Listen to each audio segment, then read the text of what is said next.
భారతదేశం సుస్థిరంగా ఉంటే ఇక్కడ ఉపాధి అవకాశాలు పెరుగుతాయి. ఇక్కడ అవకాశాలు పెరిగినాయి అంటే కనుక ఇక్కడ ప్రజలు ఇక్కడికి వాటిట్లోనే సెటిల్ అయిపోతారు. అప్పుడు మేధో వలస జరగదు. అదే జరగకపోతే యూరప్ దేశాలు సర్వనాశనం అయిపోతాయి. అదే సందర్భంలో పెట్టుబడులు కూడా ఇక్కడికి వచ్చేస్తాయి. ఇవన్నీ ప్రమాదం కాబట్టి ఎప్పుడు భారతదేశాన్ని అస్థిరపరిచేందుకు పాకిస్తాన్ ఒక పావుగా, చైనాను ఒక పావుగా అమెరికా వాడుతూ వచ్చింది. ఇప్పుడు అవి రెండు అమెరికాకి శత్రువులుగా నటిస్తున్నాయో శత్రువులేనో, బట్ వాళ్ళ యాక్టివిటీని కంట్రోల్ చేయగలిగి లేదా తిప్పి కొట్టగలిగింది భారతదేశం. ఇప్పుడు సోరోస్ అనేవాడికి ముందుకు వచ్చి తను ఈ దేశంలోని రాజకీయాలు జోక్యం చేసుకుని అస్థిరపరిచే కుట్రలు చేస్తూ ఉన్నాడు.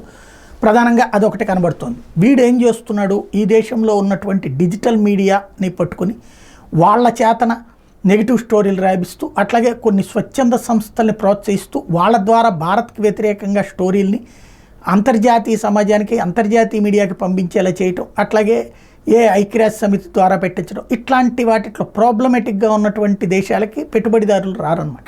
రానికుండా చేయడం అనేటువంటి కుట్ర Soros పన్నుతున్నాడు.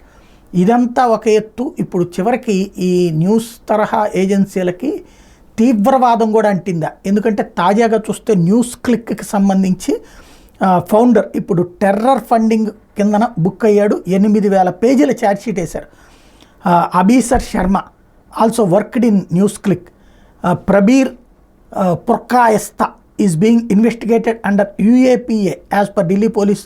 Prabir was involved in collecting funds for terrorist activities, conspire to instigate the farmers protests and Delhi riots, engaged in malicious disinformation campaign regarding CAA and NRC. ఇది ఏదైతే రైతు ఉద్యమాల పేరుతో రెచ్చగొట్టినటువంటి దాని వెనకాల ఇతనున్నాడు. అట్లాగే ఢిల్లీ గొడవల వెనకాల ఇతనున్నాడు.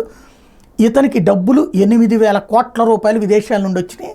అది వీటికి వాడాడు. అంటే అది తీవ్రవాద కార్యకలాపాలని ప్రోత్సాహం కింద UAPA చట్టం కింద ఇప్పుడు చేస్తే అబ్బెబ్బే మేము మానవ హక్కులు, పౌర హక్కులలో అందుకే అంతర్జాతీయ సమాజం డబ్బులు వచ్చినాయి, మా మీద అనవసర కుట్ర చేస్తున్నారంటూ మోడీ సర్కార్ మీద ఇప్పుడు జర్నలిస్టులు విరుచుకుపడతారు.